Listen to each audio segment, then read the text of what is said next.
Dan salam sejahtera. Nama saya Nova Rawaidah binti Muhammad Fauzi dan nombor mejuk saya I20104512.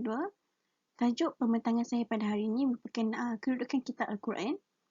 Saya daripada kumpulan 4 Akidah Islamiah USN 6013. Alright, untuk definisi Al-Quran. Okay. Al-Quran merupakan kitab suci bagi umat Islam dan juga panduan hidup. Al-Quran juga bermaksud membaca dalam bahasa Arab dan kitab suci ini diturunkan yang mempunyai kaitan rapat dengan Lailatul Qadar.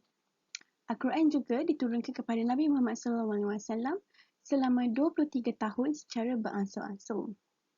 Susunan Al-Quran yang terdiri daripada cantuman 28 huruf hijaiyah di mana secara keseluruhannya Al-Quran merupakan kitab suci yang mengandungi 323,671 huruf, 77,437 kalimah, 6,236 ayat, 114 surah dan terdiri daripada 30 juzuk. Al-Quran yang bermula dengan surah Al-Fatihah dan juga berakhir dengan surah An-Nas. Namun, dari segi istilah, Al-Quran merupakan kitab suci yang diturunkan kepada Nabi Muhammad SAW melalui perantaraan Jibril dalam bahasa Arab dan kitab suci tersebut masih lagi digunakan sehingga zaman sekarang secara mutawatir. Akhir sekali, untuk definisi Al-Quran, lafaz Al-Quran yang bermaksud dari segi bahasa ialah bacaan dan juga himpunan suatu huruf dan juga kalimah.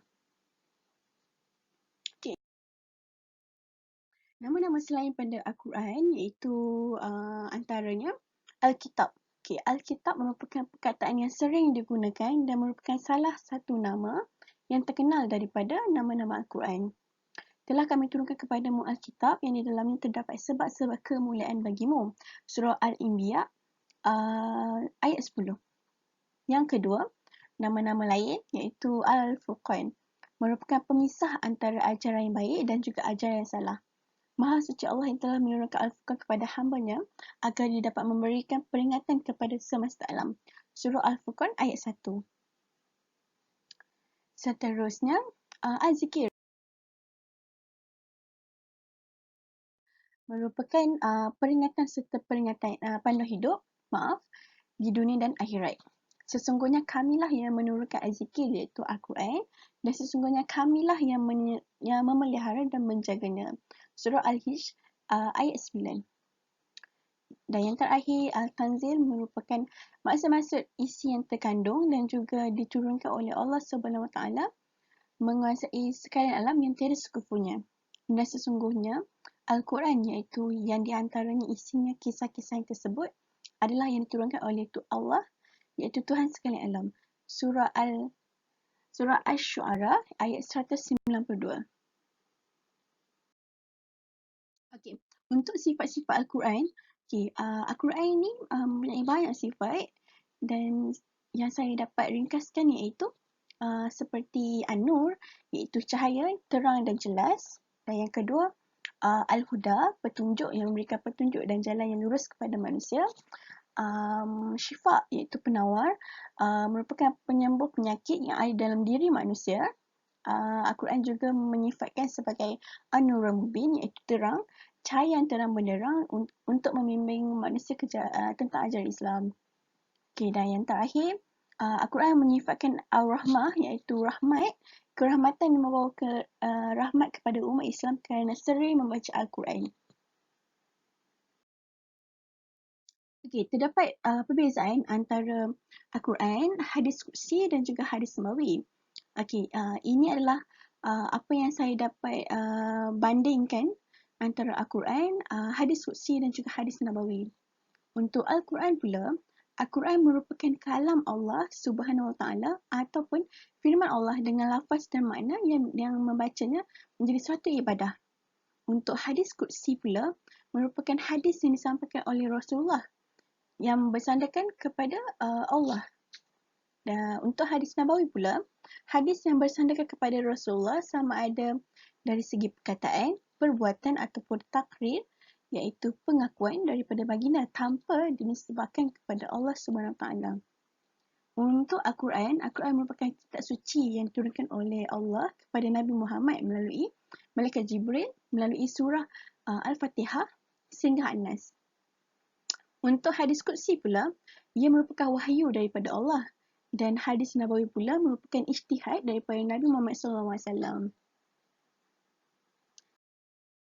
Seterusnya, untuk Al-Quran pula, cara lafaz dan maknanya daripada Allah. Tetapi, untuk hadis Qudsi pula, cara lafaz daripada Nabi dan juga makna daripada Allah SWT.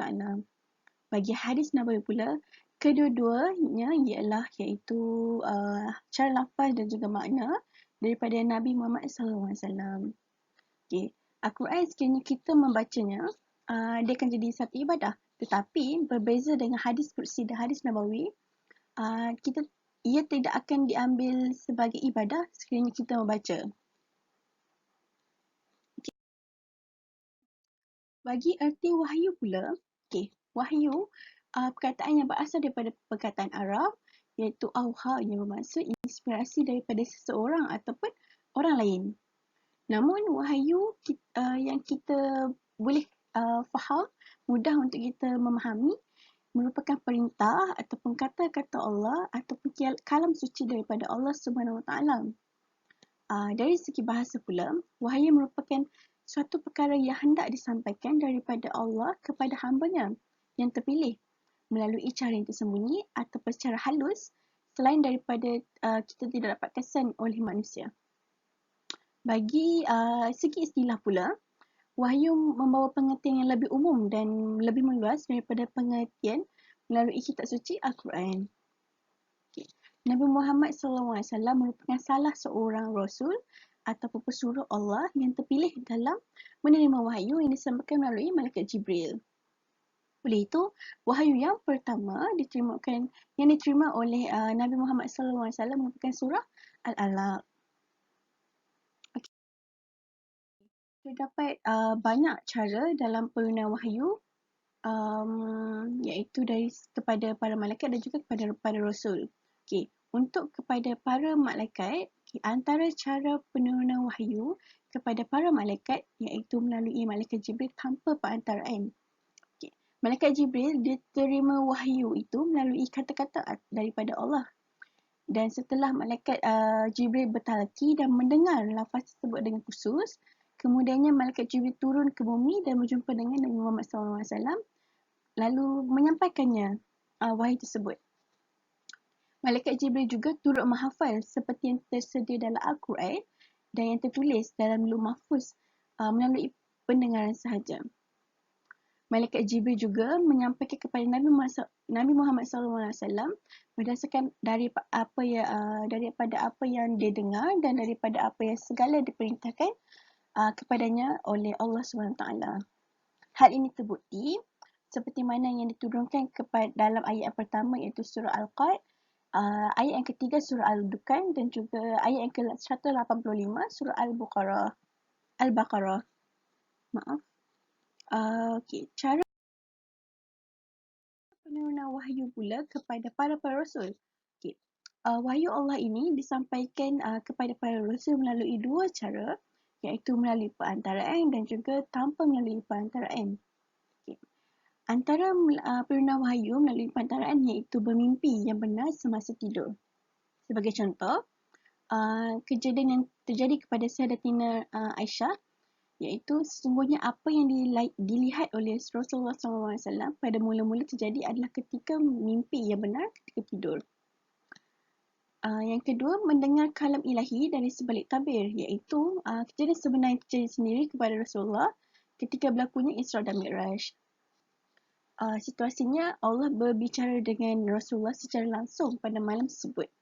Dan hal ini terjadi juga kepada Nabi Musa ketika beliau sedang bermunajat.